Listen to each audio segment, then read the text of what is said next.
muy bien. Entonces, vamos a pasar a ver cómo se controla un reactor, cómo se mide y cómo sabemos que está o no en buen estado.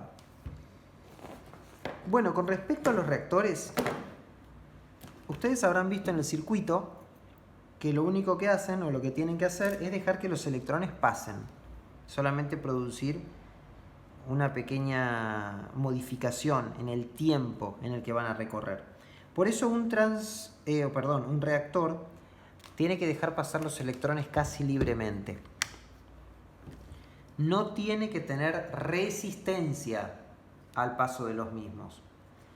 Si empieza a tener resistencia, ahí es donde vamos a ver problemas en un circuito electrónico inverter. Y esos son los casos en los que, por ejemplo, tenemos error de sobrecorriente. Por eso, si ustedes tienen error de sobrecorriente o hasta bajo voltaje, controlen el reactor. Si tienen error de bajo voltaje, me refiero, aunque el voltaje está en buen estado. Colocamos el multímetro en resistencia y la resistencia tiene que ser casi 0. 0,6. Fíjense que el multímetro solo tiene 0,3. Entonces 0,5, 0,4, casi 0 es su resistencia. Así tiene que ser. Y obviamente hacia su carcasa tiene que estar abierto, completamente abierto. No tiene que haber continuidad. Cualquier defecto en este nos provoca errores en los sistemas, errores que la placa no sabe decir. ¿Qué quiere decir esto?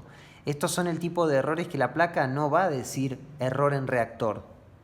Ustedes lo tienen que entender porque comprenden el funcionamiento. Y claro, cualquier técnico mide acá y encuentra una resistencia quizás de 2 ohmios y dice, bueno, esto está bien, tiene continuidad, pero 2 ohmios es mucho, tiene que haber menos.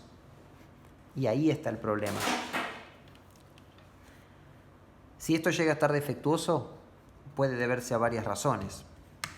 Por ejemplo, se mojó y entró en cortocircuito. O, por ejemplo, otro error. Acá hay soldaduras entre cobre y metal. Estas soldaduras se pueden carbonizar. Entonces, en este caso, ustedes tienen que limpiarlo bien.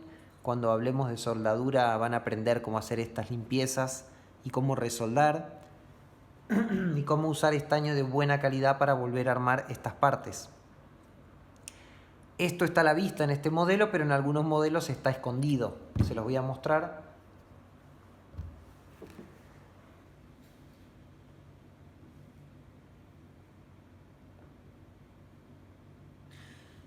Fíjense, en este modelo esas conexiones están escondidas. Entonces también lo mismo. Hay que desarmar ese papel y resoldar esas uniones entre el cobre y el hierro. En caso de que tengan que reemplazarlo, el valor que tienen que ver y tener en cuenta son los milihenrios y los amperes. Estos son los valores a tener en cuenta. Los milihenrios y los amperes tienen que ser, los milihenrios lo más similar posible y el amperaje tiene que ser igual o superior. Mientras más grande sea el equipo, más gruesos van a ser los filamentos de cobre.